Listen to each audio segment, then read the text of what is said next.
It's not calling you Josh Frydenberg, it's calling you Dosh Frydenberg. Under the Coalition, taxes for hard-working Australians will always be lower. You know, I don't hold a hose, mate, and I don't sit in the control room. They're answers that only can come from Victoria, I'm afraid, because that's not my job. But I ain't spending any time, mate, because in the meantime, every 3 months, a person was torn to pieces by a crocodile in North Queensland. Well, g'day and welcome back to the Two Jacks. I've been away for a couple of weeks dealing with some family stuff. CRP-ish, CRP followers will know what that's all about. Our patrons as well.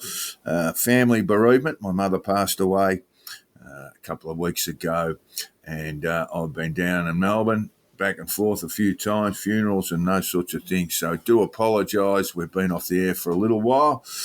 Joining me as usual is Hong Kong Jack. How are you, mate? I'm good, mate. Rest in peace to Auntie Jennifer. Yes, indeed. Yeah, she was just a wonderful woman, and we gave her a good send-off last week. How are things in Hong Kong today, mate? Pretty good. I'm still actually giggling from a story I heard on Thursday or Friday this week. A bloke I know quite well here who is a Pakistani. Right. Raised in Hong Kong, boarding school in Bangalore, but very much a Pakistani. And of course, he's a Muslim. But he does work in the food and beverage industry here. In fact, in the beverage end of the food and beverage industry. He's a wholesaler. And he was heading off to Toronto for a wedding, a family wedding, one of his cousins over there. And he says, look, it'll be a traditional Pakistani thing on the inside of the wedding venue. He says, but out in the car park, we'll have what we call car bars. So my cousin's mates, each of them will have been given an instruction. You do the beer car, you do the mixed drinks car, and you do the wine car. Another bloke does the cigarette car. Right? Open bar in the car park. Open bar in the car park. Yeah, very good. A dry wedding that is also a bit wet if you know where to go. Yeah, so you just got to admire the ingenuity of our multicultural society, I think. There you go. Look, while we've been absent, there was a by-election in Fadden, Gold Coast seat, and it needed a 10% swing for it to change hands, and that did not occur. Stuart Robert, the retiring member, it was thought that there might have been some reaction to him from the locals there, but it didn't happen, and they won the seat fairly comfortably. Any lessons to be learned from that, Jack? Just one, I think, is that post the last federal election, the Liberals hadn't reached the bottom for a very simple reason, is that a lot of voters, most voters, I think, had enough of the Liberals and thought they should go, but they were a bit cautious about Labor.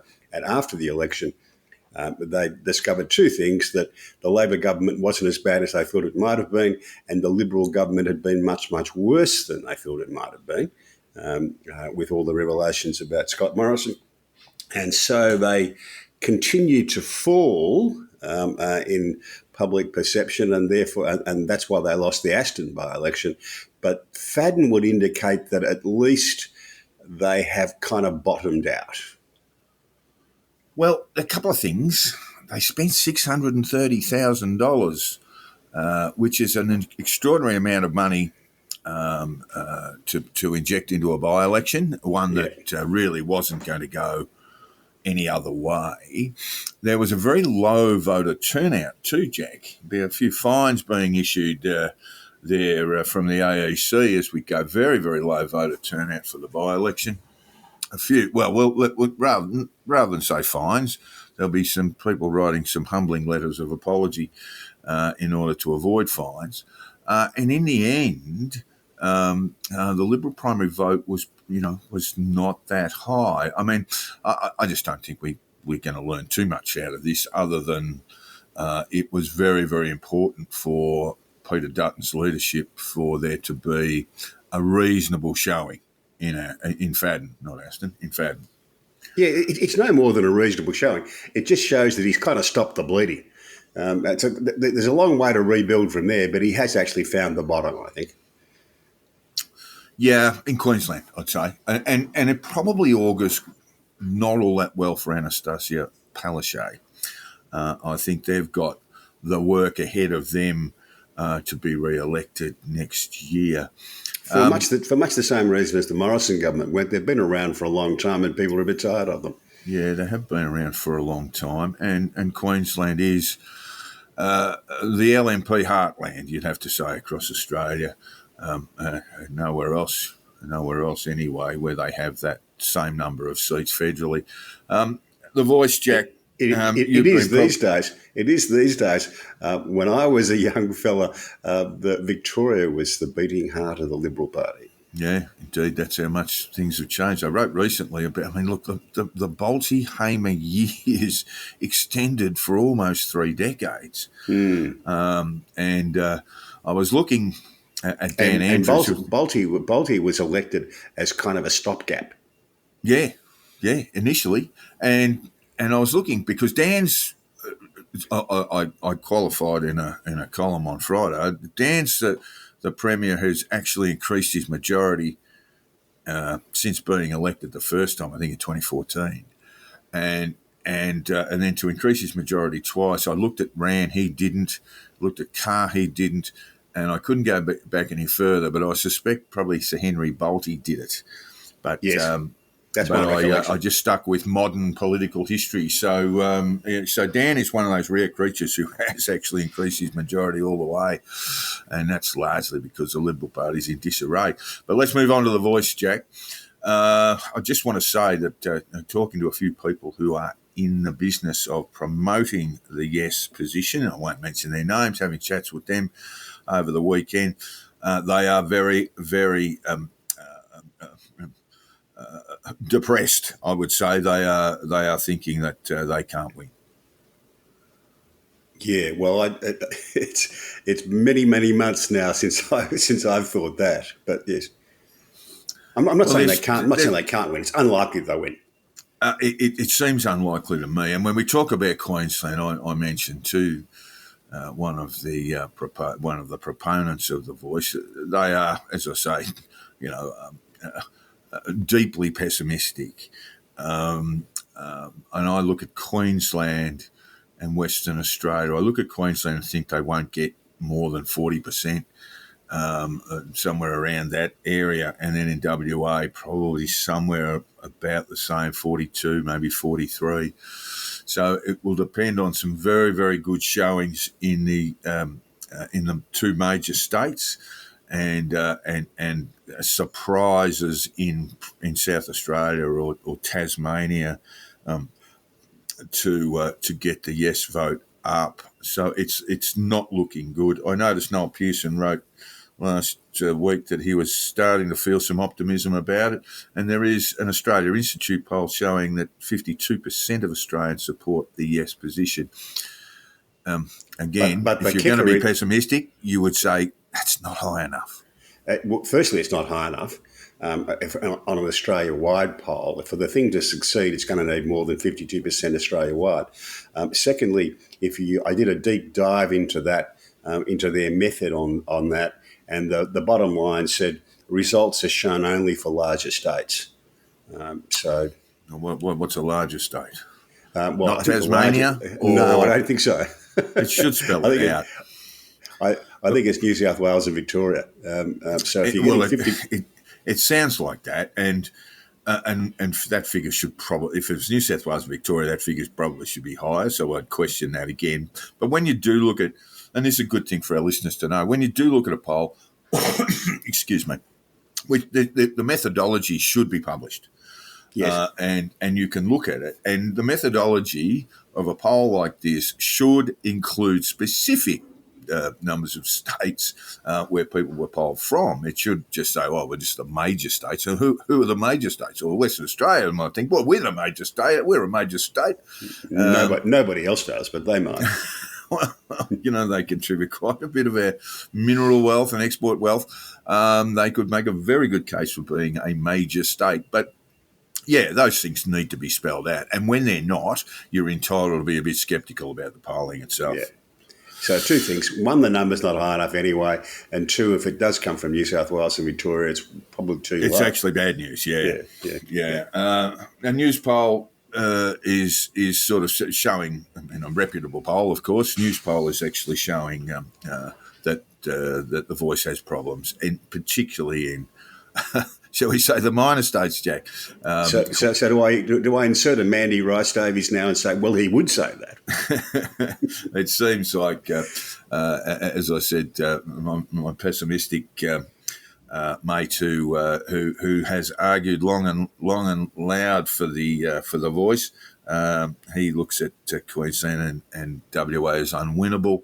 The news poll has got South Australia and Tasmania also in the minority, with the major states, shall we call them, New South Wales, Victoria, having a majority opinion there. That doesn't seem to have changed, but I guess now we have a campaign. The Voice Yes campaign is going to be short and sharp. I suspect it needs to be a little bit longer and a little bit more protracted, and explaining why this is necessary. I gave it my best shot last Friday week, talking about why reconciliation is important, not just for Indigenous Australians, but for all of us, to understand that this sort of a yes vote here will lead to a certain peace among the country, a peace reconciled with itself and its history, which is one of those things that they're avoiding. That the yes, I know a no proposition allows you to sort of basically knock off, take a negative view, and basically knock off the piece by piece why the Voice is important. And it seems to me that the yes camp is actually falling into that trap and should be arguing a completely different line. That's my view anyway, not basically responding to the no camp. I'd also say the no camp got caught with a bit of nonsense, Jack, publishing a bit of bullshit that they have had to take down. There was a so-called Lingiari grandson who wasn't a Lingiari grandson, popped up on Twitter there by Warren Mundine and others, and the tweets remained there for a long time after it was exposed, and then there was a bit of a hullabaloo about Greg Craven being misquoted in a pamphlet published by the No Case. He says not misquoted, quoted out of context. Yeah, out of context, and Warren Mundine. Oh, gee, Warren Mundine's been busy on the keyboard, mate. I reckon he's written about 25 op-eds about this last month or so. Or the same op-ed 25 times. What do you reckon? You just change the start and change the conclusion? Just change a few words and then bang it in? There is a familiarity about them if you read them. I've stopped reading them now. Yeah, look, my view, listeners, is the Voice needs to, or the proponents of the Voice need to speak to white Australia about why reconciliation is important and why they think this is the best vehicle for it, rather than responding to the No Case. The No Case can just, it's an easy thing. Politically, it's an easy thing. You can just pick it off here, there and everywhere. But I think the Yes proponents need to call upon the sentiment, the heart of Australians. Meanwhile, Jack... Well, all of the onus is on the Yes case. There's no onus on the No case at all. If you're trying to change the Constitution, you bear the onus of persuading people. That's just it. So, I don't think we'll change these things forever and we'll never be able to change them and all this kind of stuff. And concerns about the High Court becoming involved. Well, the High Court interprets the Constitution on a routine basis. I mean, that's just, again, not a basis for concern as far as I gather. But look, I just think we need to appeal to the heart of Australians, to the hearts, and leave. There was a time to do alone. There was a time to do that, to appeal to the heart of Australia, and that was when they were putting the proposal together. Nothing that the campaign can do, as far as I can see, can save the problems which go right back to the beginning, which is they didn't take Australia with them when they were designing the thing. It's a complete waste of opportunity. I'm not sure how that could have happened, but I'm not sure what that could have involved. Would that have involved, for example, perhaps a sort of constitutional convention, that sort of thing? There's a whole lot of ways you could have done it. What they needed to do was to come up with a proposal that was likely to get much wider support than the proposal that they did. And they didn't do that, and it was doomed to fail, I think, right from that moment on. Right. Well, the Commonwealth Games, Jack, they're not coming to town. They have been cancelled by the Dan Andrews government. The 2026 Commonwealth Games due to hold events in places like Maui, in places like Morwell, in places like Ballarat and Bendigo. They've pulled the pin on it. A mate of mine used to work down in Maui and always referred to it as Chernobyl. Well, that's not very nice at all. And we do apologise to our listeners from Maui. Both our listeners in Maui, yes. Yeah. No, look, it seems to me to be the right response if what Dan says is true, that the costs have blown out from a 2.6 budgeted figure to somewhere between 6 and 7. Then something like that you couldn't really go with. The previous Commonwealth Games held in Melbourne cost 2.6 and dragged in 1.9. So you're losing on these things, and I guess there's a bigger issue about how you go about holding these major events. But let's stick with the politics for the moment, Jack. It just seems like it just seems like the Andrews government really is starting to just fail in basic communications among themselves. So Jacinda Allen, who's the relevant minister, how was she communicating to Andrews about the budget blowouts on these things that included issues like how to accommodate 5,000 athletes in places like Ballarat, Bendigo and Maui? When did she know what Dan Andrews told the people of Victoria last week? That to me is a huge issue. I think it goes deeper than that. Martin Park, who I know you follow on Twitter and who's no Liberal Party supporter, you can say that out loud, he thinks the problem is deeper than that. It goes back to a government that's being run from one office. Well, my point is that it can't have been run from Dan Andrews' office, Jack, because according to The Australian, he was promoting the Games and Victoria's capacity to deliver them on his China tour in March. So if he knew that in March, if he didn't know anything about March, this for me really puts a spotlight on Allen, his deputy, who seems to have just sort of wandered into the office one day and had a look at the costs and gone, gee whiz, I better call the Premier on this. This thing's blowing out by more than 100%. Everybody who I've spoken to from Victoria would find that hard to believe. They think that the problem in the Andrews government is that it is being run from one office. But she's the minister for Commonwealth Games delivery, Jack. Yeah, now, but can I ask why? Nobody I speak to thinks that the ministers have any real power down there. So it's all run out of the central office. Yep. Yeah, I don't know. It doesn't seem to. I mean, either that or Dan's been telling porkies. It just doesn't seem to stand up to scrutiny. I mean, obviously they went into last a politician telling porkies. Yeah, well, I understand, but it doesn't stand up to scrutiny. Obviously they thought everything was hunky dory and would during a political campaign, election campaign in November last year. So they kept that whole ball rolling, and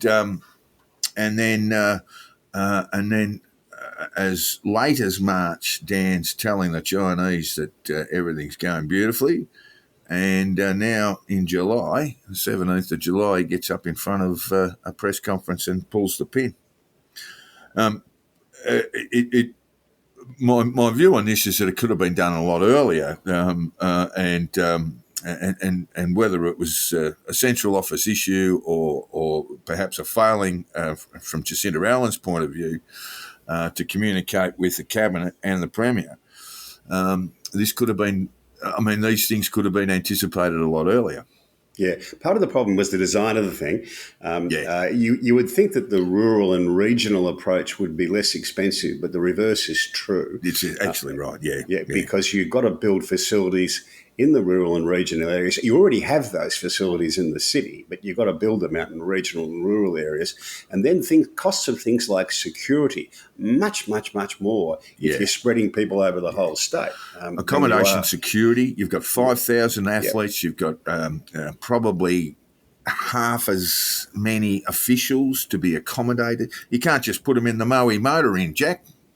Those little breakfast they wouldn't all fit in the Moe motor room. That's right. So you're going to have to build arenas for competition in places like Ballarat and Bendigo that won't have any financial return for, if ever, for years to come. So I believe there's a perfectly good velodrome.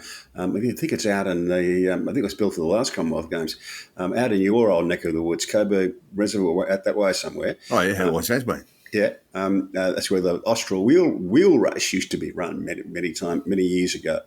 But they were going to build a replica, in effect, up in Bendigo. And so all of this costs a lot of unnecessary money. And the Commonwealth Games is not a big enough draw media-wise. You're not going to get a big enough media pay to justify doing that all around the state. So the design was wrong in the first place. It's been a shambles. I love on Twitter, Martin Pike again was observing this, that the I stand with Dan people, the ones he said who have that tattooed on their calves, have been sticking up and saying this was planned all along, sort of stuff. Calves or calves? Calves. Calves. Oh, that sounds painful. Yeah. That's partisan politics these days. The world is full of barrackers on both sides. Yeah. Look, for me, and I wrote about this on Friday. For me, this is a bit of a shambles that we'll quickly move on from. Yeah. But there seem to be some whatever the reason is, there seem to be some critical failures in public administration in Victoria. So if you think the Commonwealth Games are a bit of a shambles, then start thinking about other really important policy areas and just wonder where they're going. And I get back to my original point that if a government has no serious or effective opposition, it tends necessarily to get lazy and start ignoring important processes that lead to good decision making. Yeah, and what do you reckon? The Liberal Party in Victoria aren't going very well. Is that your theory? Maybe if they had an election on Saturday, they'd probably go backwards even further. Yeah, they are a shambles. And when talking to Victorians, as I obviously have been doing recently, I mean, it's pretty clear to me that Dan's not terribly popular across the board. But then there's always this footnote. The bloody Libs, Yeah. Well, the sort of feedback I'm getting, even from sort of pretty rusted on Labor people, is that that they have some concerns about the way the government's being managed. That it's become too centric on Dan Andrews.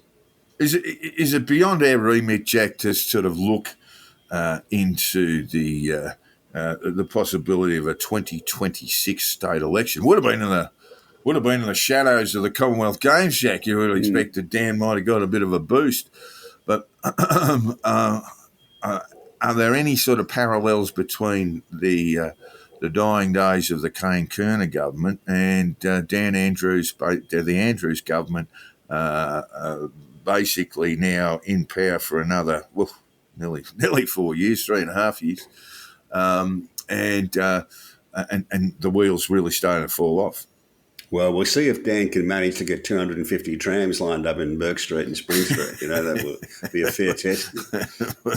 Morale, yes, the floggings continued, but morale did not improve in the dying days of the Kane-Kerner government. Jack, they had a bit more than that to worry about there, to be honest. The state bank bloody collapsed under debt.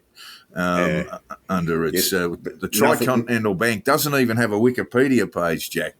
Yeah, that was the merchant bank arm of the state bank. Nothing can beat the visuals of all those trams. I think both you and I fled Victoria about the same time, didn't we?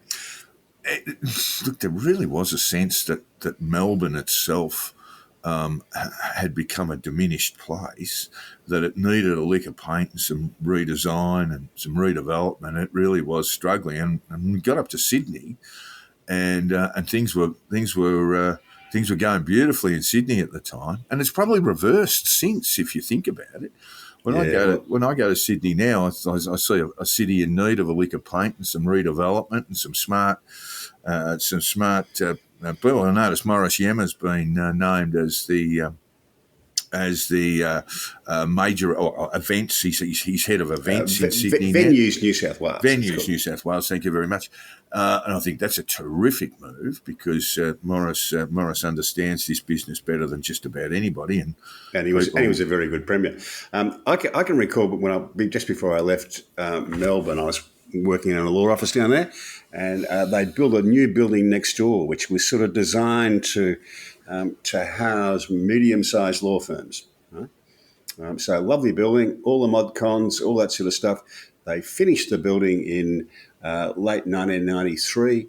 The owners put a padlock around the front door, and that was it. It stayed empty for 5 or 6 years. There was a lot of that going on. I actually think it has reversed since. And when I go to Melbourne CBD now, it's vibrant. You go to Sydney CBD on a weekend, mate, it's just about shut, except for the rocks and, Yeah, well they've killed the crops. Back in the mid-90s, almost no one lived in the Melbourne CBD. So no, that's right. It's a different CBD. It is a different Melbourne invites people in. Sydney CBD, because it's a very sort of provincialised city or regionalised city. People go to their eastern suburbs or their western suburbs or their northern suburbs, and rarely do they sort of jump in the car and go one to the CBD or to one of these other regions, Yeah, I had a friend who built himself a little house in the Melbourne CBD. Car park down the bottom, house above that, and that was considered extremely eccentric, and he had a devil of a time selling it. I bet. And look, I just remember too from my Sydney days that whenever I was invited to go to a party that would involve crossing the bridge or indeed going through the tunnel, you'd look at it and go, no. Pub's just around the corner, and send your apologies through. All right, let's move on to energy. We've got a whole lot of stuff to deal with here, and we're dealing with the difficulties in terms of transition to renewables. We've covered this. We have renewables because we've got this great investment globally around getting electricity to parts that have never been, where electricity has never been. And we're talking about rural China, we're talking about India, we're talking about the Middle East. That renewables is barely keeping up with that sort of development, renewable in terms of decarbonising. The renewables are growing a little bit faster than the growth in energy, but that doesn't mean they're growing fast enough to actually reduce the hydrocarbon proportion of energy very much. Yeah, so that's a significant problem, and it is a major social problem too, because it's not as if we could turn around to the people in China, people of India, and say, well, you can't have electricity.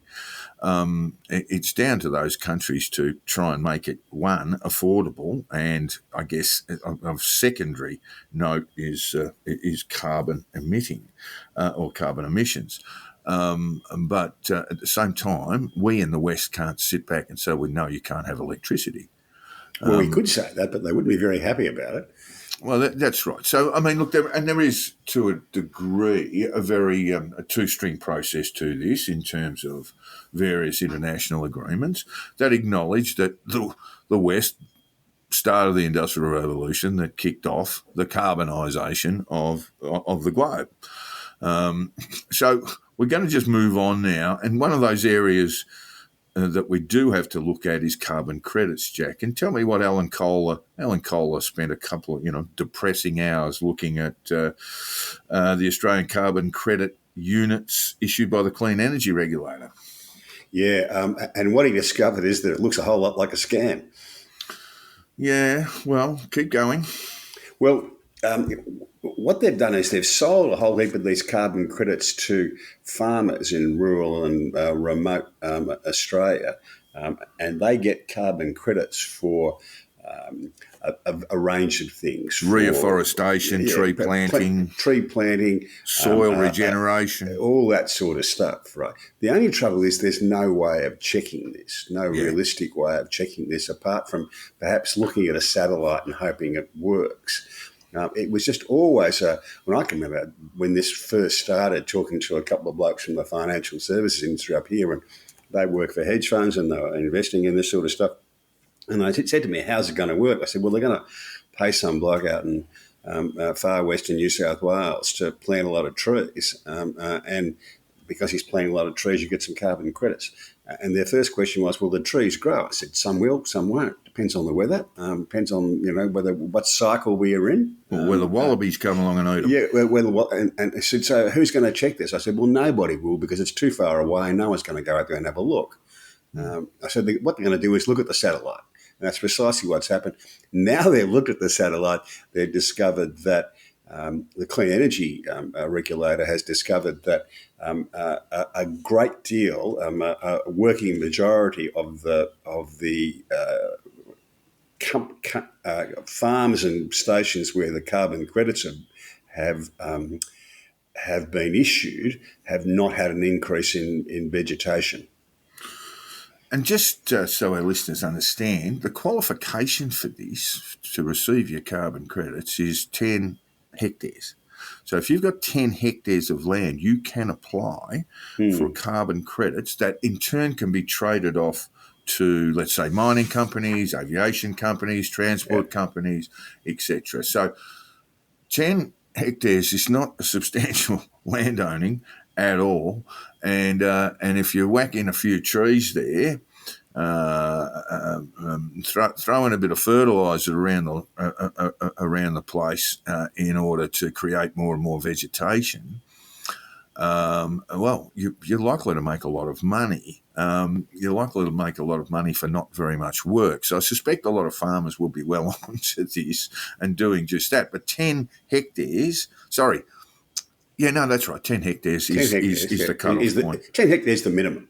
Is the minimum. Yeah, and look, that's not really a farm. 10 hectares is not really a farm. I mean, you could run a bit of cattle on it and that sort of stuff, but it's not a large piece of land at all. So, yeah, look, we do have this problem too. And look, my view on this is, and we're going to get to some of the issues around climate change, some of the prevalent issues right now, is that we're going to see a lot of schemes like this develop with good intentions that really don't do much but basically pass a little bit of public money around.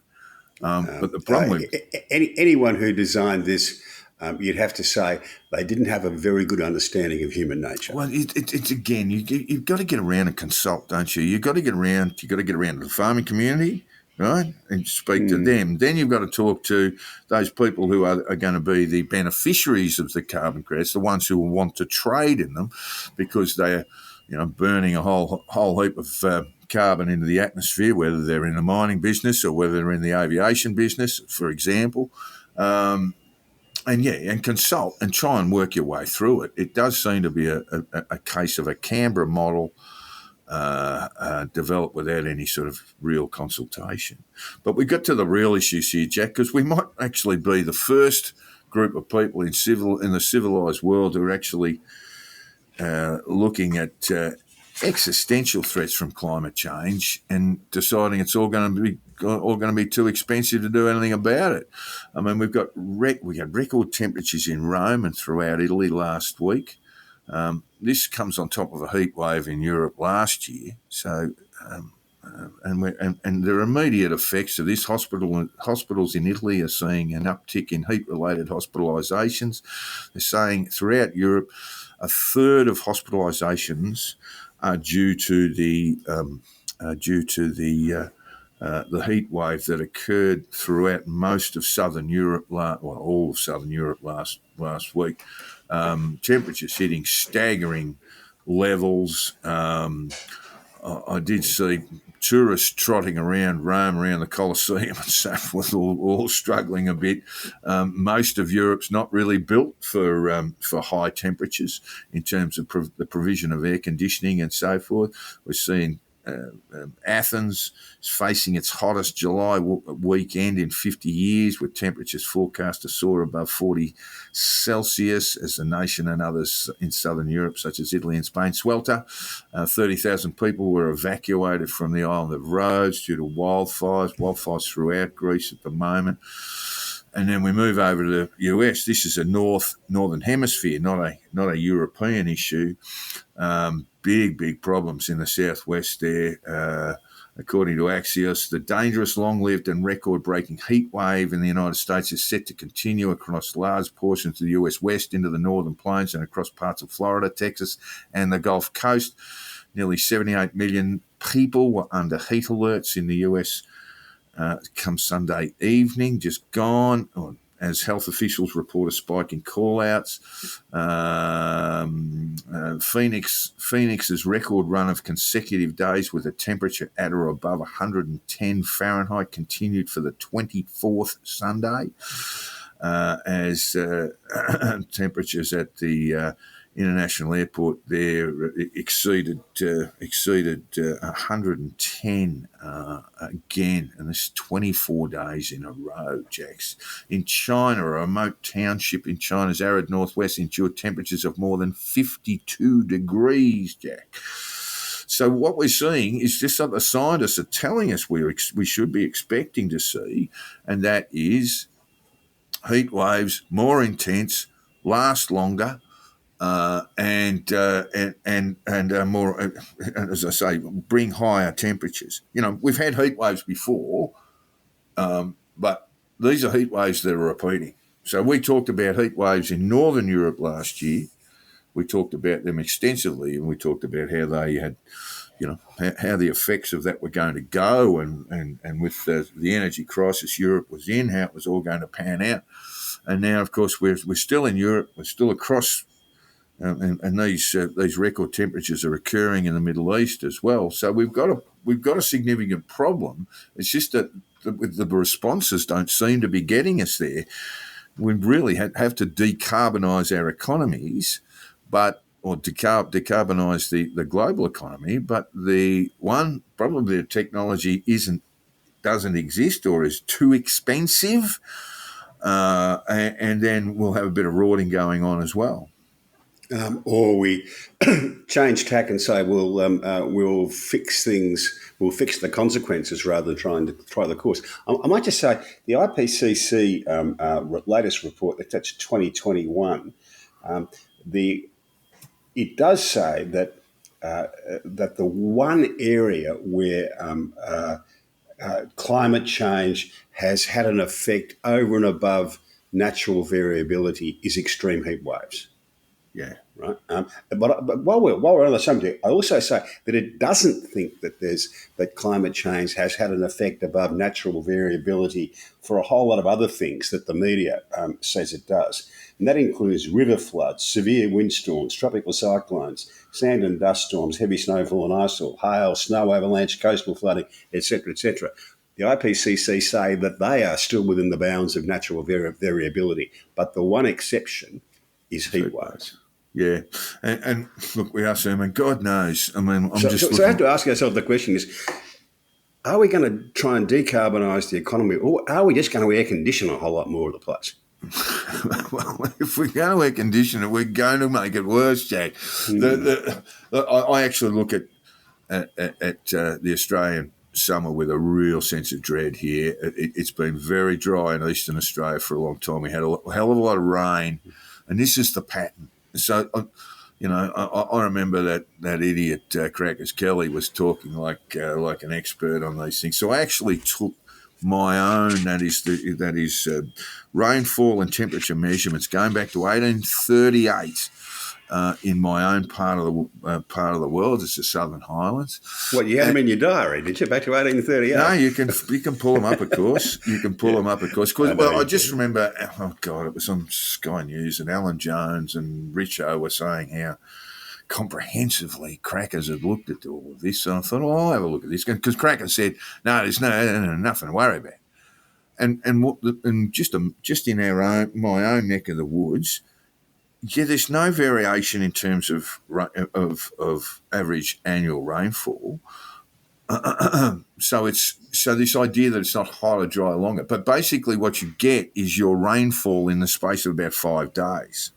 You get your average rainfall, often with flooding attached to it, and then you are seeing spikes in temperature.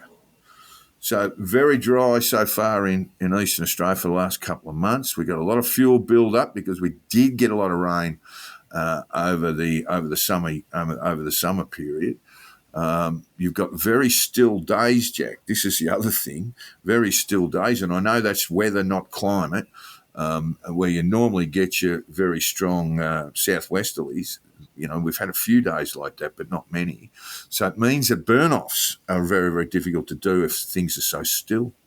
So I do very much worry about how Eastern Australia is going to cope this summer, and I think it's going to be a real hot one.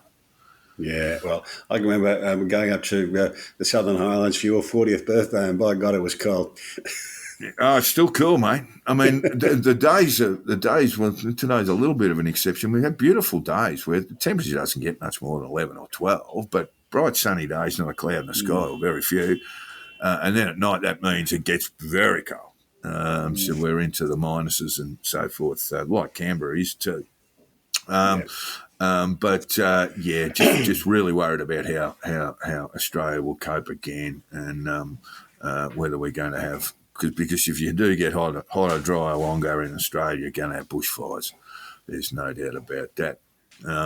All right, let's move on. Poland, Jack. Is it going to be the mouse that roared economically? Well, in Europe and beyond.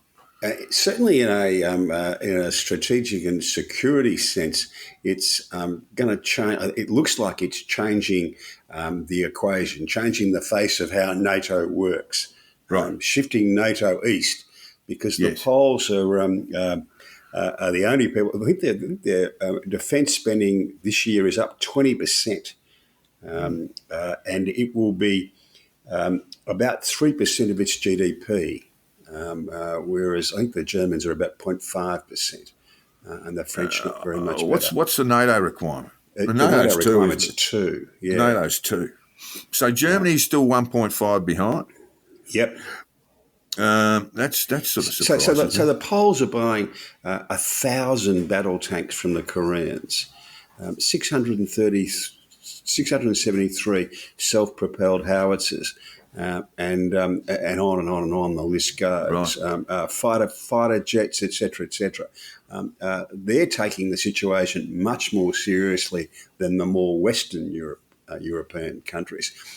Andrew Neil, a distinguished journalist, was talking to a senior figure in the Polish government who put it this way.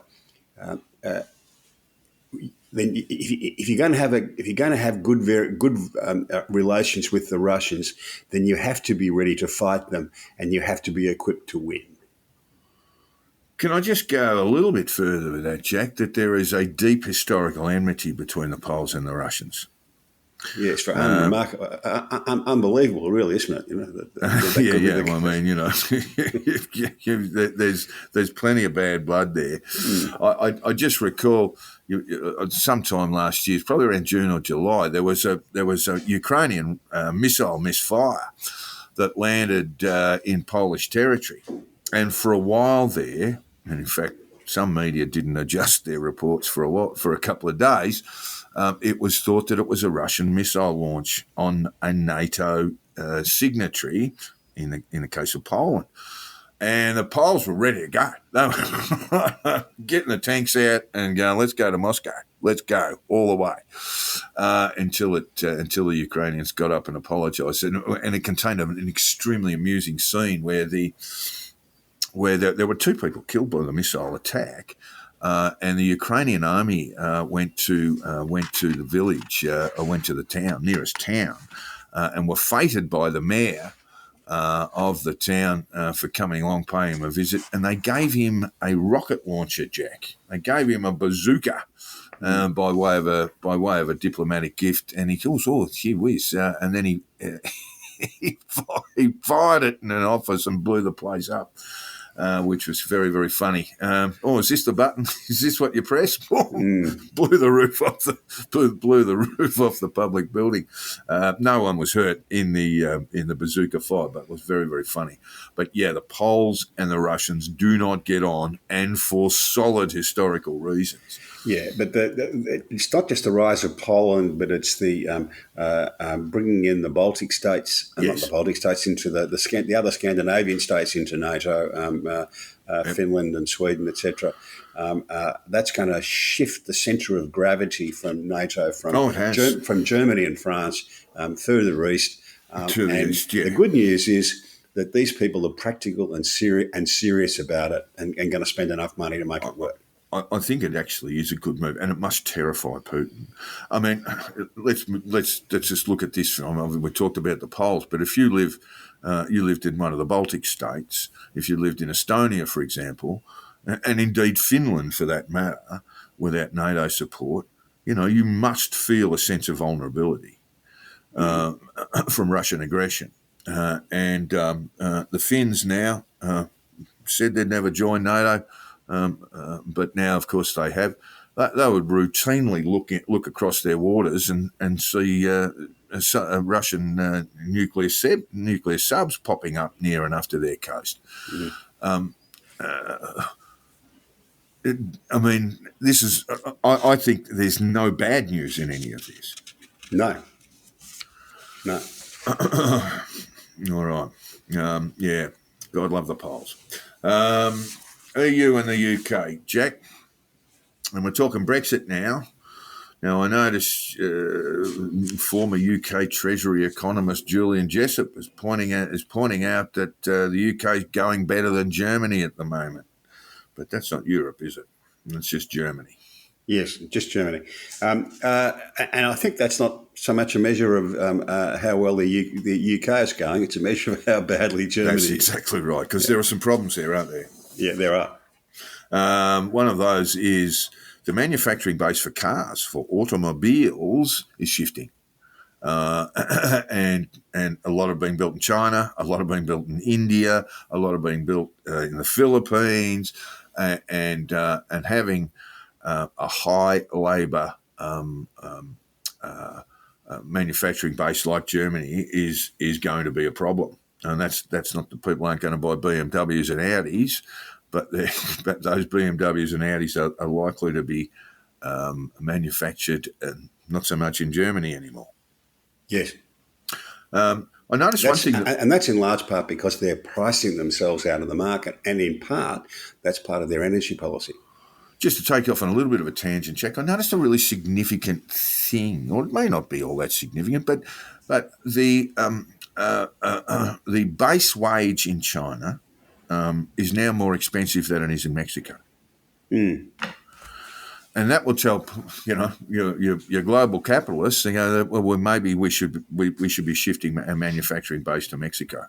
Yeah, I'm aware of a company that's in the process of being swallowed up by an American organisation. They now manufacture in Australia, but they'll be manufacturing in Mexico before very much longer.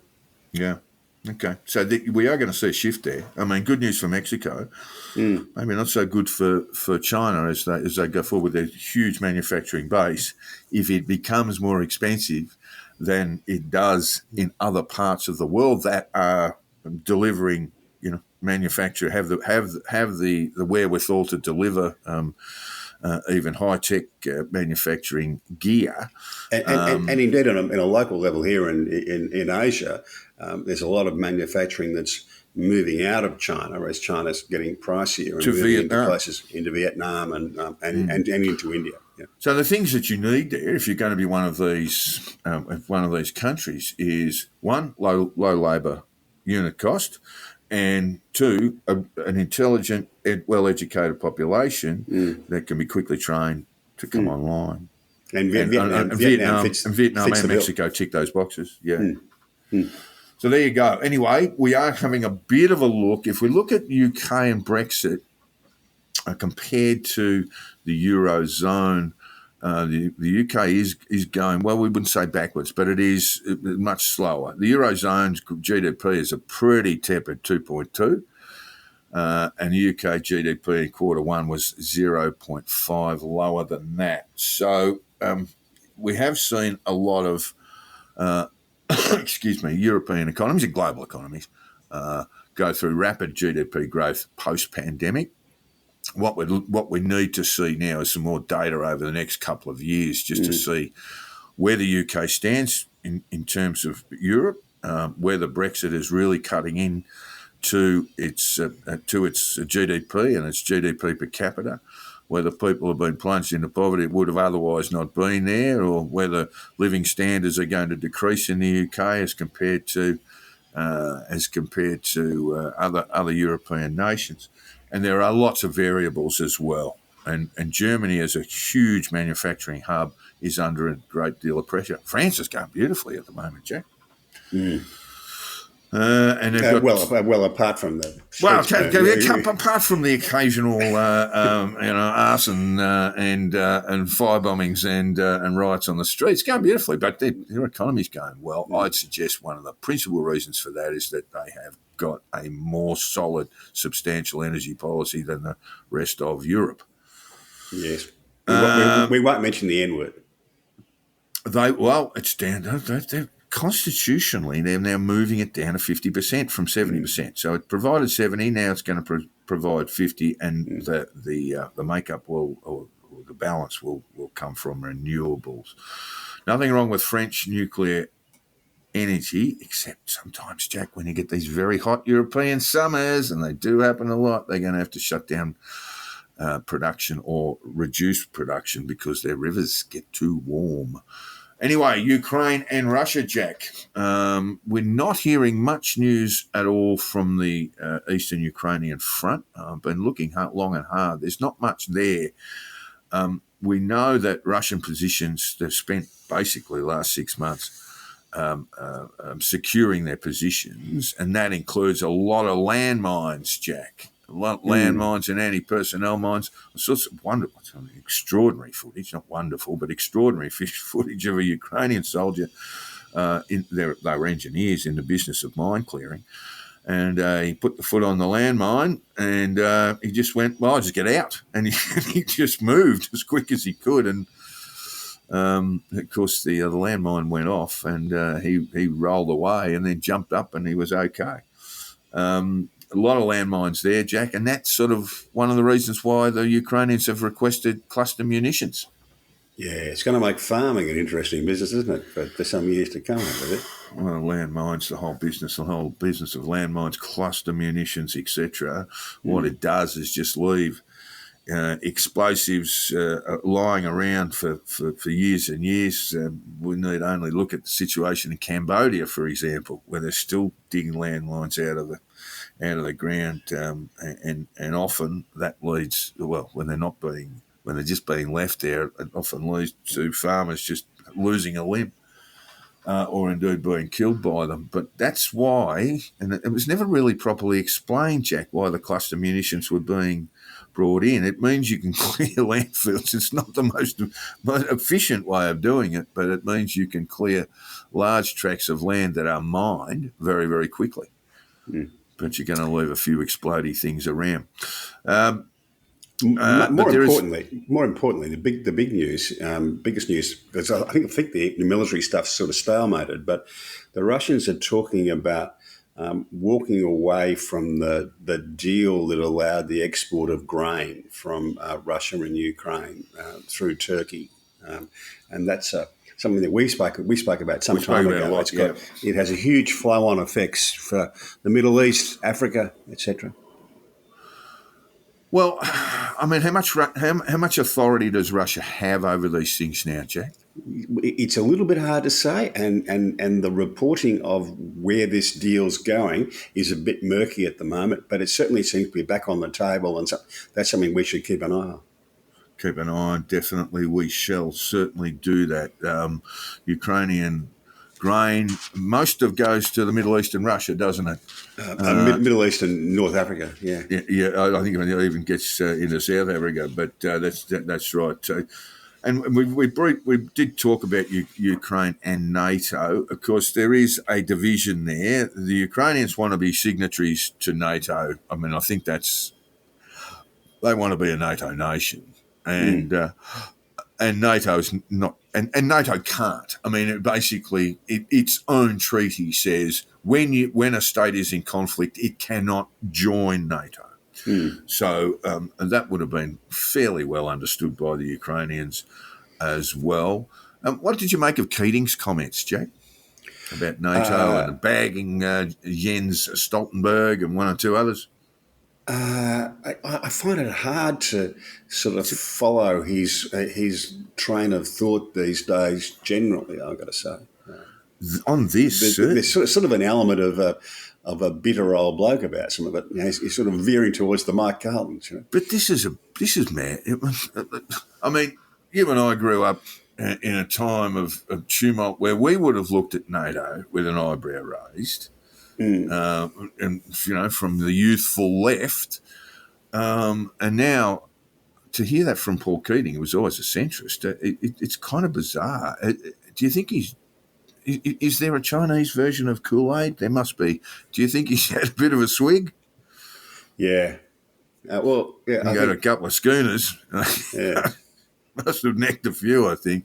It just sounds like, I mean, this is a guy who had a solid grasp of foreign policy as a Prime Minister, and he just seems to have not adapted his thinking to a changing set of circumstances. Well, I read it, and I thought I was reading something from the undergraduate newspapers like Farrago or Honi Soit or something. You know? Yeah, it's a little bit like that, wasn't it? And look, one thing we didn't really spell out, but of course, and it was always one of those things that was going to happen, but the Turks were, Turkey was not happy about the Swedes joining NATO. More precisely, they saw an opportunity to force the Swedes to arrest a whole lot of Kurds in Sweden. There you go. Well put, Jack. And that's kind of what happened, wasn't it? You know, and this is the Kurdish Workers' Party, which is a listed terrorist organisation in Australia and in the United States, mainly on pressure from Turkey. Yes, there was a fair bit of terrorism in Turkey, bombs going off in public buildings and what have you, and people killed. That was the direct work of the KWP. But then, of course, the Kurds came out and supported the US in fighting Islamic State in northern Iraq and in Syria, but the Turks were not going to let that go, and so they've, as Sweden has asked to join, they said, we're not happy with you. You know, you've got immigrants in Sweden who are members or linked to the Kurdish Workers' Party. And you need to deal with them. And that's basically happened. So Sweden will now join NATO. That's the really big news. Yes. Sweden, Finland are new members of NATO who had historically said, we don't want a bar of it. Can I just ask you, Jack, what do you do about something like Austria? Now, Austria is not a NATO signatory, but it enjoys the benefits of the NATO defence umbrella. But refuses to engage in it. And unlike NATO nations, doesn't have to spend a big quid on its military.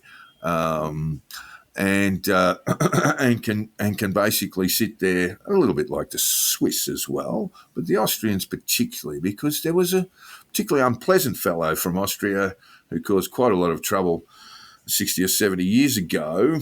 Oh, God, no, sorry, what are we talking about? 80, 90 years ago. But they seem to sort of get off scot-free. I'm not sure that I like that very much. You mean they're just hiding behind Having the a blush. skirts? They're hiding behind the skirts of NATO. They are. Are they the New Zealand of Middle Europe? Are they? Well, I guess they're trying to be like the Swiss. Now, the Swiss I can come at because they've been like that for centuries. But the Austrians, fair bit of history there, and Anschluss and all sorts of things, and Austrian soldiers fighting in World War II with swastikas on them. I'm not entirely sure about that. We can't ignore the United States. Jack, Trump, will he be charged again? This will be the third lot of felonies. I think he's up to 71 individual felony counts now. I think that's right. I can't work out whether they keep charging him to make sure he's the Republican nominee or not. Well, I'm sure that's not a consideration of the DOJ, Jack. I mean, I'm sure that isn't. And really, I don't know. I've looked at the sort of raft of felony counts that he might be charged with over the January 6th unpleasantness in DC. And so there are a raft of quite serious charges coming his way, possibly. Where it will be prosecuted is another matter. But what amuses me is his political opponents within the Republican Party and how they deal with all of this. And some of these, these prospective charges were put to people like Nikki Haley and DeSantis and others. I mean, Christie's pretty clear about it. He doesn't like Trump at all. But the others sort of waffle their way through it. Oh, well, yes, he probably shouldn't have done these things. But, they're politicising the DOJ and all this kind of stuff. I mean, they really don't know what to do, these guys. They can't differentiate themselves from Trump. Yeah, well, their problem is that a very large chunk of America believes that Trump is being treated unequally. Well, yeah, there may be. I mean, we're talking about those who have, again, drunk the Trump Kool-Aid, which is actually even cheaper than Kool-Aid. And just the prospect of losing that chunk of votes is, and God knows, it's difficult to quantify. It may be as much as 40% of the GOP vote in total. It might be more. And so they're all sort of blindly shitting themselves. The only one I like is Chris Christie because he comes out and just calls a spade a spade. He just says, Trump's a crook. Get over it. Did you see there's some Quinnipiac polling, Jack, that puts Biden ahead overall of Trump by 5 points.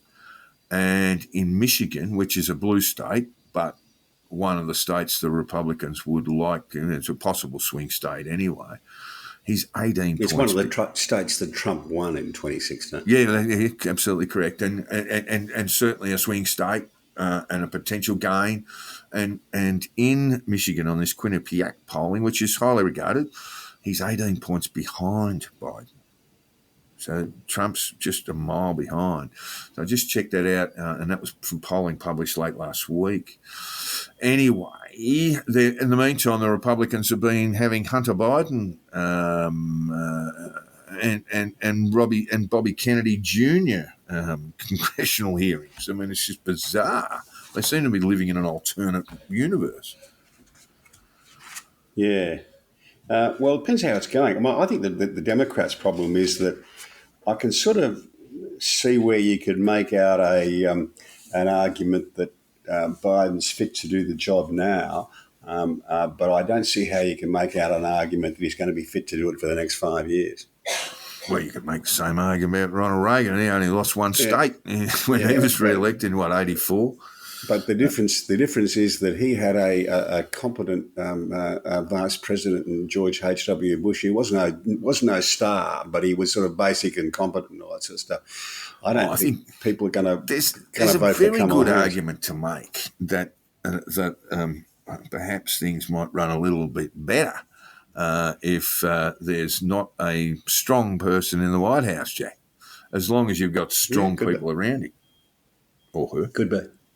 Anyway, we'll see how it goes. We'll see how it goes. The best bit of the RFK thing, I don't know whether you caught the video of him in an Upper East Side restaurant. It wasn't anti-Semitic, by the way. I don't think that would be stretching the definition, but it was a fairly unfortunate thing to be recorded saying, in that he thought that perhaps there was a possibility that the COVID was bioengineered to favour some ethnic groups over others. Well, let's not mess about with what he said. He actually said that bioengineered COVID was bioengineered that wouldn't affect the Chinese and a group of Jewish people. So the Ashkenazi Jews, which are essentially the European Jews. Yeah. That's right. Yeah.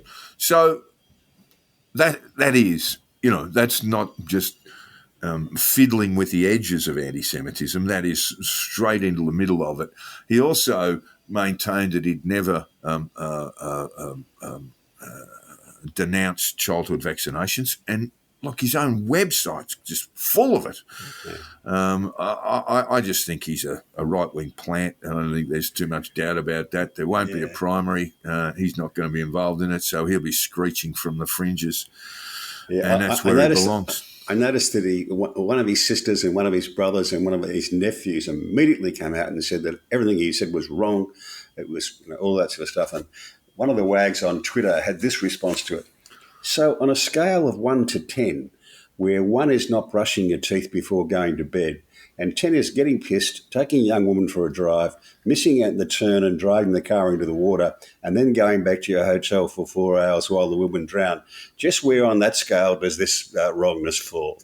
Oh, well, I don't know. Let's count it. Let's count it. We actually can quantify this, Jack, by the number of children who have died of measles in California.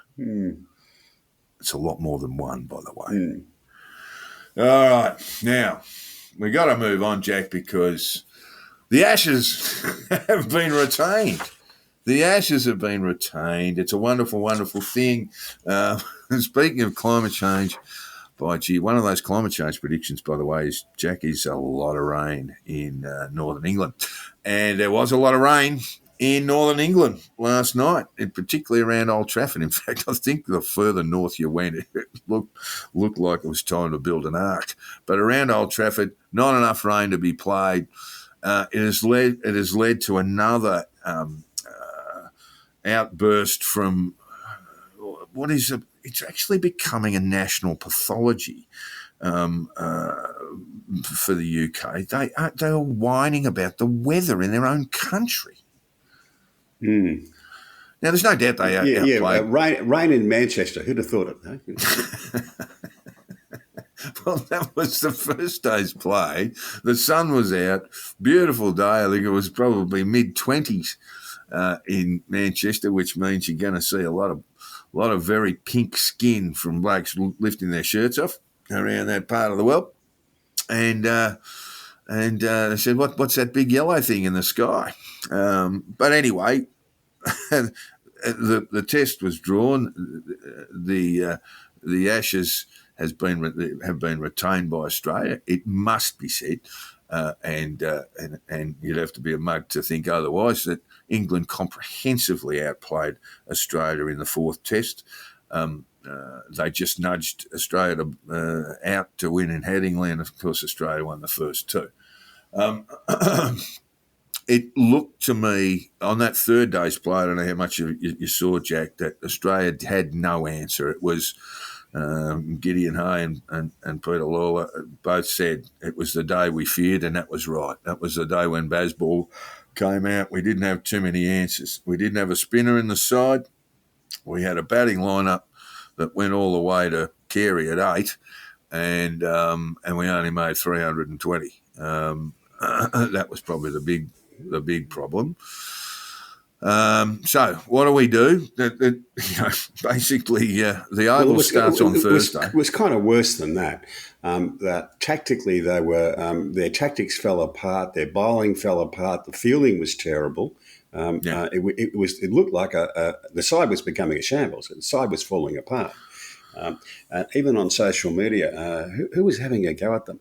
Jamie Cox, who now works in England, I think works for the MCC. He was saying, well, when you reduce to setting a field in the hope that someone mishits a hit into the outfield. The bowling was terrible. The bowling was terrible. And Darren Berry, the Victorian captain and wicketkeeper, was jumping in and suggesting that he thought that Cummings would resign. He's going to resign, retire, resign in shame. I thought that was a bit off. He certainly had a very, very bad day. Had a bad day. Third day was a shocker. A bad day as captain, a bad day as a bowler. Yep. But these things will happen in cricket. But they will. I think probably a little bit of thought as to if things are going that badly, maybe the reins do get handed over to Smith for the afternoon to while it's to come up with some. Yeah, look, they had. This is the thing with Bazball, and they seem to have been sort of sucked into bowling the wrong lines and lengths, and so they bowled way too short, far too often, and set fields basically deep leg side fields, and then just. I mean, that immediately means there's pretty much only one way you can get out, and that's caught. We'll forget about handling the ball and running and obstructing the field. But that's the only way you can get out. And really, they just needed to bowl at the stumps, vary their paces. Yes, they could go for runs, but they miss, you hit. And if you had a look at the opener the England opener who batted beautifully, Zach Crowley, we got the 189. He played a hell of a lot of false shots. I mean, that's the nature of the way he bats and the way most of the England side do bat.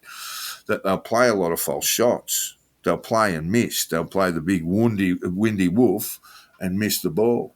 So that makes it, for me, even more contingent to bowl, not at the top of off, bowl at the pegs. It's one of the first things you taught when you're a kid. See those 3 wooden things down the other end? Hit them. And then you've got LBs, then you've got bowled, then you've got all sorts of ways of getting blokes out. Tactically speaking, I thought they were reduced to what in country cricket we used to call bowling for a run out. That was the only way going to get out. This reached its height, I think, when Jimmy Anderson and Mark Bairstow were batting, and by any reasonable assessment, Jimmy Anderson is a number 11's number 11. Well, yeah, I know, and we'll talk about him in a minute. Look, the following day, the fourth day, the bowling was a lot better. They took the new nut. But even then, you're bowling at Jimmy Anderson, and what you have to do is blindingly obvious. You've got to bowl at his stumps because he's not good enough to keep hitting it, and you're doing anything else to him is a waste of time. Well, they did get him out. Eventually, when they bowled at his stumps. was 99 not out down the other end. He's not exactly batting in partnerships, was he? And he's walked across his stumps and tried to smack the ball through the leg side, Jimmy, with his mate down the other end just needing one more for 100. I thought that was pretty awful too. But Jimmy, you're not going to get the best of batting. But I thought at least, mate, just dead bat a couple. Get to the end of the over and get your mate 100. Fabulous series. I noticed in Australia the ratings are through the roof. They are. It actually outrated the NRL in Sydney and Brisbane, despite being on a minor channel, and it outrated the AFL in Melbourne, Adelaide, and Perth. It's huge, mate, and so it should be. And there's been some very, very good cricket. We can analyse the first two. I think England made some errors there. Australia won them anyway. Headingly, a narrow victory for England, and this one a comprehensive moral victory that was interrupted by rain. So we go to the Oval on Thursday, Jack. We just wrap things up. Maybe the boys have put the feet up for a while it's just poured down at Old Trafford. The weather, by the way, the forecast for London is not flash over the next week. So there may be some more rain interruptions. But these guys, the bowlers particularly, have only got a few days to recover. I think that impacts both sides. For mine, I think Cummins looks exhausted. And let's not forget, Australia had to play that test, had to play the World Championship test ahead. So they're coming into their sixth test in the space of basically 2 months. So what do we do to refresh that side, Jack? Oh, I don't know.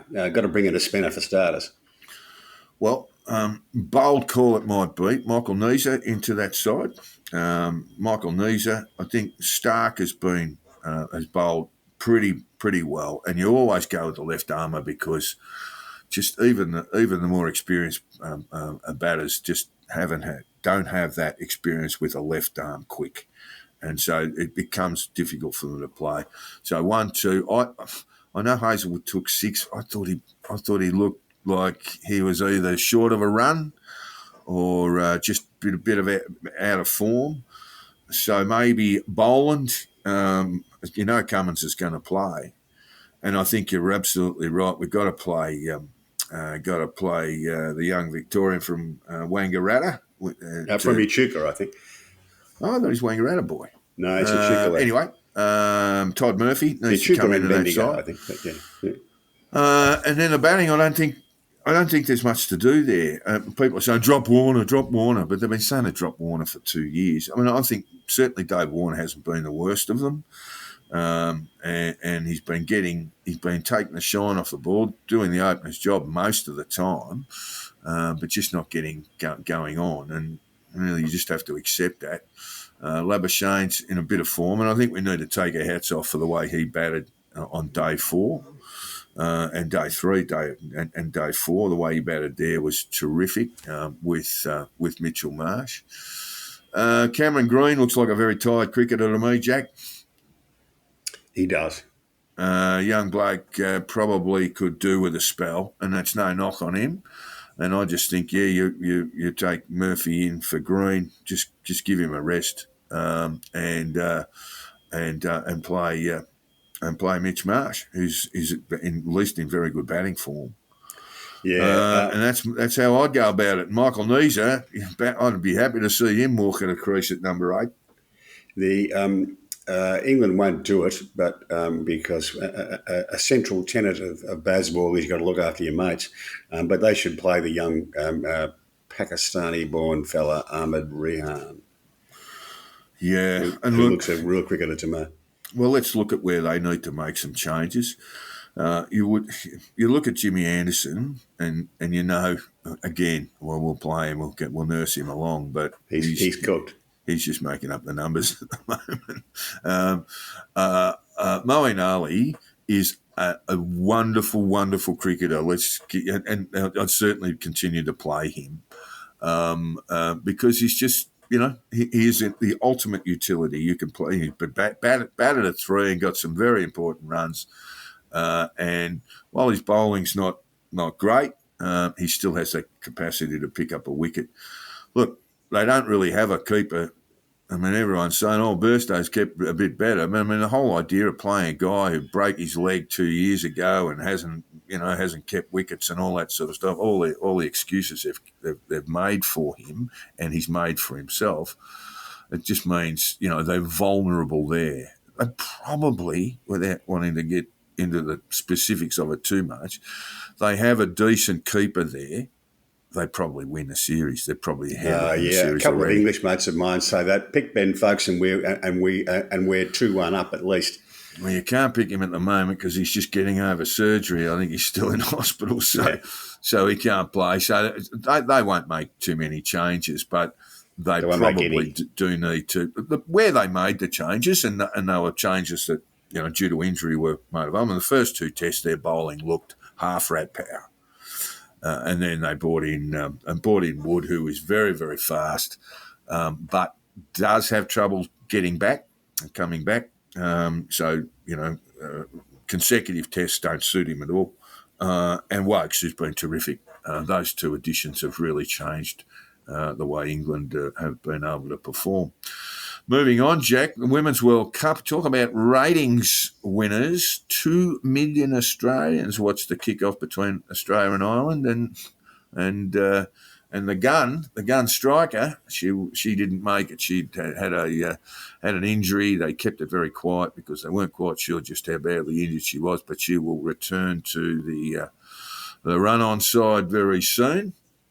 It just speaks to the level of support for soccer, football in this country, particularly around the women's side. I mean, there are so many women and girls watching this. It's just terrific. Yep. We've got the Rugby World Cup not too far away. It kicks off on the 8th of September. France is the host site there, Jack. And the French play the All Blacks, so they're in the same pool. And with the final to be played on the 28th of October. Boy, gee, that's at a leisurely French pace, that the whole tournament there, isn't it? Really, you've got what? Well, it's a game. It's a game you need a few days to get over, to be fair. The cricketers have just finished playing 5. I mean, one of them with the feet up, but and they're going to turn up again in 3 days. Anyway, yes, you're quite right. The boys do need a bit of a rest. Australia's in Pool C with Wales and Fiji. And Pool B is the tough one: South Africa, Ireland and Scotland. Ireland probably the best side in world rugby at the moment, Jack. Is that right? Probably the second best after France. After France, okay. Pool A is New Zealand, France and Italy. Pool D also tough: England, Japan and Argentina. That'll be a fascinating series, won't it? Yeah. And almost certainly Australia won't have won another test match before the World Cup starts. We're going to give Collingwood a bit of a rap too before we go, Jack. By gee, they're playing well, and be really, really sad to see them fall out of form this weekend or on Friday night when they play the Blues. Charlie's just kicked 10 against the Eagles. I don't know if you saw his first goal. He's taken a mark just on the 50-metre arc, and then he's gone to pass, and the ball's just dribbled off his foot and continued dribbling all the way through the goals. And you thought, I just remember watching it going, he's going to have a big day.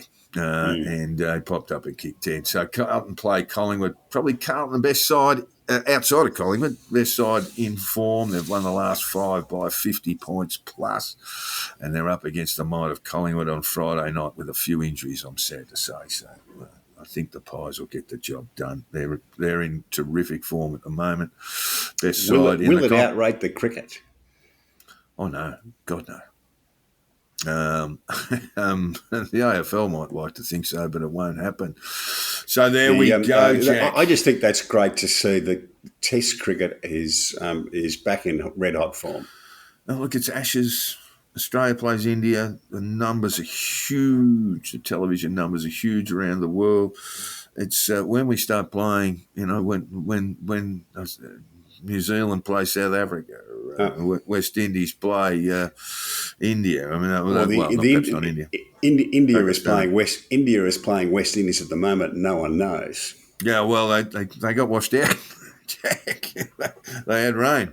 I think I didn't see the final scores. I think India, Rohit Sharma got them away to a blazing start. Then the rain came down in the West Indies. Never rains there. So that's our wrap of sport, Jack. What do you got to take us out? One of my favourite people on Twitter, Kyle Smith, I think he's now the movie critic for the Wall Street Journal. but he writes on all sorts of stuff. And his comment was, the major disadvantage of Twitter is that everyone is very rude and constantly fighting with one another. His next tweet was, the major advantage of Twitter is that everyone is very rude and constantly fighting with one another.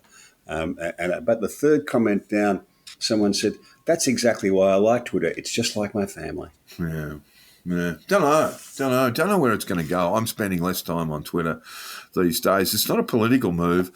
I do find it just a little bit too argumentative, Jack. There's always something. Come on. This is Jack the Insider finding something too argumentative. I don't know. It's tiresome. It's tiresome. I don't have the time to be picking fights. Well, I don't pick fights.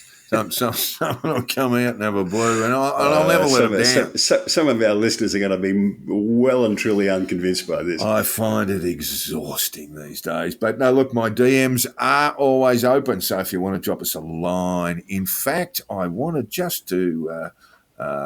If I go to my Twitter DMs, I'll just want to raise an issue from one of our really regular listeners, Jack, who had some ideas on the Test cricket. So I'll just flick it to you, just to give you an idea. He said, "Well, we cover the Commonwealth Games. He's actually more interested in the pylon." By self-proclaimed experts about the damage to Victoria's and Australia's reputation in the cancellation of the Games, Jack. John Willey said the damage is irreparable.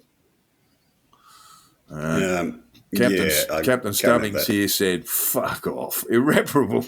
Can't be repaired ever. Doesn't he know what the word means? His bullshit comment gets picked by MSM, presumably for the clicks and not for the newsworthiness of it. I guess we're too far down the rabbit hole to stop supposedly professional media outlets from running this shit. But do you think there is any way it can be stopped? And as a professional and respected journo, how does seeing this shit make you feel about your profession? Oh, I don't know, Jack. I don't know, Captain Stubbings. It's just another day, isn't it? It is.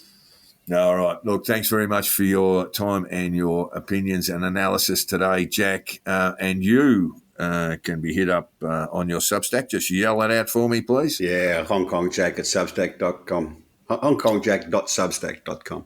And I'm on Twitter there somewhere as Hong Kong Jack as well. Yeah, something about Hong Kong Jack. Hong Kong, it's not Hong Kong Jack, it's something else, isn't it? It's Hong Kong Jacko, I think it is, yeah. You're being devious. I don't know why, but I had to be devious to get a handle, so I think so. I see. Fair enough. Well, it's tough times with Elon Musk. He dropped 20 billion on Friday. He's having a tough time, mate. And look, yeah, as I say, if you want to hit us up about the show, you can hit me up on hit Jack up on his Substack there, or you can hit me up on my DMs are always open. I'm going to the DMs first these days. Well, if you're worried about Jack the Insider getting a little bit too sensitive about the argy-bargy, just have a crack on my Substack. Have a crack there. If you want to have a fight, Jack will give you a blue. There you go. And of course, you can hit us up on the Conditional Release program at gmail.com if you want to be more formal about things. Thanks for listening, listeners, and we'll be back with you next week.